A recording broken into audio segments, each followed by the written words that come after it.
Hello बच्चों, तो चलिए इस प्रश्न को पढ़ते हैं।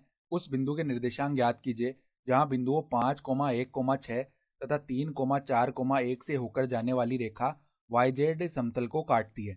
तो यहाँ पर देखो, हमें उस बिंदु के निर्देशांक बताने हैं जहां बिंदुओं 5, 1, 6 तथा 3, 4, 1 से होकर जाने वाली जो रेखा है वो YZ समतल को काटती है।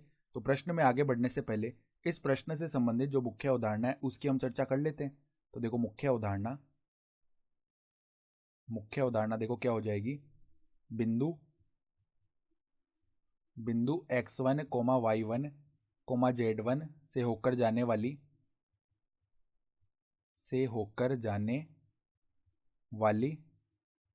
तथा a, b व c दिक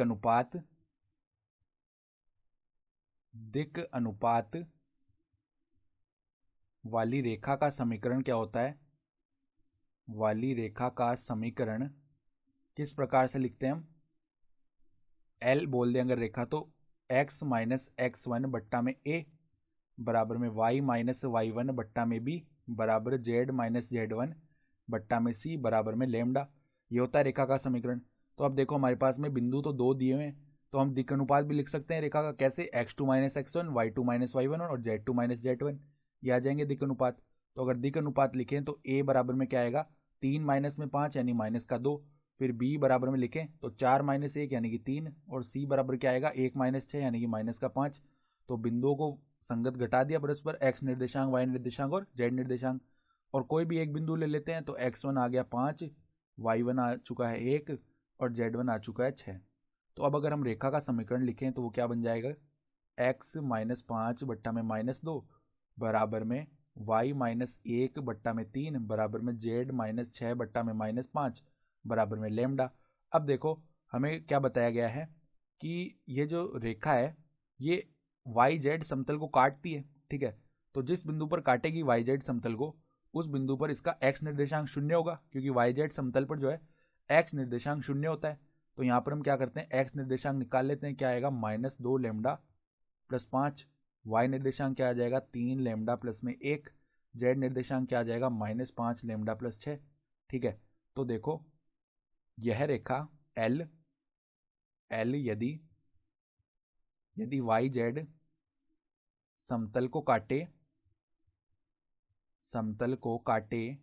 तो उस बिंदु पर क्या होगा, x बराबर 0 हो जाएगा। तो x बराबर 0 रख देते हैं, यानी कि -2 लेमडा प्लस 5 बराबर में 0। तो यहाँ से लेमडा का मान क्या आ जाएगा, लेमडा का मान 5 बट्टा में 2 आ जाएगा। ठीक है, तो अब हम क्या करते हैं, ये मान हम उठा के रख देते हैं y और z में, तो यहाँ से बिंदु आ जाएगा वो। तो y बराबर में क्या आएगा, देखो y बराबर में क्या था, 3 लेमडा प्लस 1। तो 3 गुणा में 5 बट्टा 2 प्लस में 1, यानी कि ये क्या है, 15 बट्टा 2 प्लस में 1, यानी कि ये बिंदु आ गया 17 बट्टा 2। ठीक है, फिर z निकालें तो z क्या है, देखो सवाल में हमारे पास -5 लेमडा प्लस 6। तो -5 लेमडा का मान 5 बट्टा 2 प्लस में 6, यानी कि माइनस का 25 बट्टा 2 प्लस में 6 आएगा ये। ठीक है, यानी -25 प्लस 12 बट्टा में 2। तो ये कितना बन जाएगा, ये हमारे पास में बन जाएगा -13। ठीक है, -13 बट्टा में आ जाएगा 2। तो हमारे पास में जो अभिष्ट बिंदु है, अभिष्ट, यहाँ पर बिंदु पूछा गया था, अभिष्ट बिंदु के निर्देशांक, अभिष्ट बिंदु के निर्देशांक क्या आ जाएंगे, देखो x निर्देशांक 0, y निर्देशांक 17 बट्टा 2 और z निर्देशांक -13 बट्टा 2। ठीक है, और यही हमारा क्या हो जाएगा, उत्तर भी हो जाएगा। तो आशा करता हूँ कि आपको ये प्रश्न समझ में आया होगा। धन्यवाद।